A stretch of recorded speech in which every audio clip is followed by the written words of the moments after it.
الرحیم نحمدہ ونصلی ونسلم علی رسول الکریم اما بعد۔ ایک بہن کا سوال آیا ہوا ہے۔ سوال یہ ہے کہ مسلمانوں کے یہاں شادیاں ہوتی ہیں، شادیوں میں ہزاروں رسم و رواجیں مسلمان کرتے ہیں، تو اس میں سے ایک رسم یہ ہے جمعگی کی رسم جسے کہتے ہیں ہمارے یہاں، یعنی نکاح ہونے کے بعد 5 جمعہ، ایک جمعہ نوشہ والے دعوت کرواتے ہیں، وہاں رسم ہوتا ہے، دوسری جمعہ دلہن والے دعوت کرواتے ہیں، وہاں بھی رسم ہوتا ہے۔ اس طرح یہ 5 جمعگی کرتے ہیں، تو کیا شریعت کی نظر میں یہ جمعگی کرنا درست ہے کہ نہیں ہے؟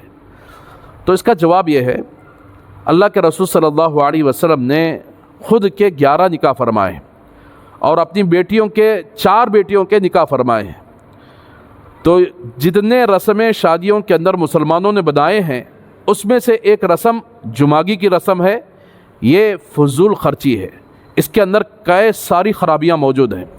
نہ ہماری شریعت کے اندر جمعگی کی رسم جائز ہے، بلکہ ایک فضول رسم ہے جس کو لوگوں نے اس کو بنا لیا، شادی کا ایک اہم حصہ بنا لیا، اور یہاں تک کہ بہت سارے لوگ اس جمعگی کی رسم میں جب دعوت دی جاتی ہے تو وہ دعوت کو قبول کر لیتے ہیں۔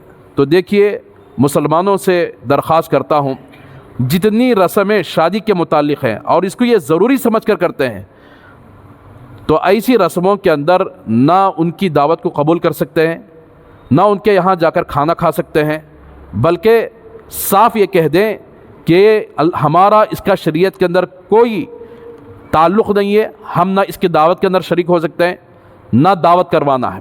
تو اسی لیے جس کسی کی نکاح ہو، اللہ کے واسطے ایسے اسراف، کتنا پیسہ اس کے اوپر خرچ ہوتا ہے، ایک جمعہ میں کسی کو دعوت دی جاتی ہے تو دعوت پر کتنا پیسہ خرچ ہوتا ہے، تو ایسے یہ ضروری سمجھ کر کیا جاتا ہے۔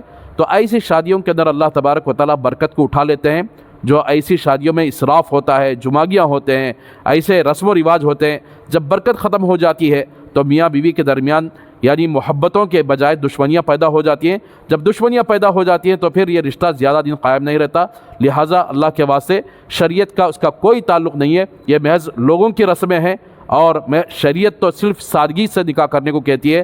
جو بندہ سادگی سے نکاح کر لیتا ہے، اسراف سے بچ جاتا ہے، فضول خرچی سے بچ جاتا ہے، اس نکاح کے اندر اللہ کے رسول صلی اللہ علیہ وسلم فرماتے ہیں کہ برکت آئے گی۔ اللہ ہم سب کو عمل کرنے کی توفیق عطا فرمائے۔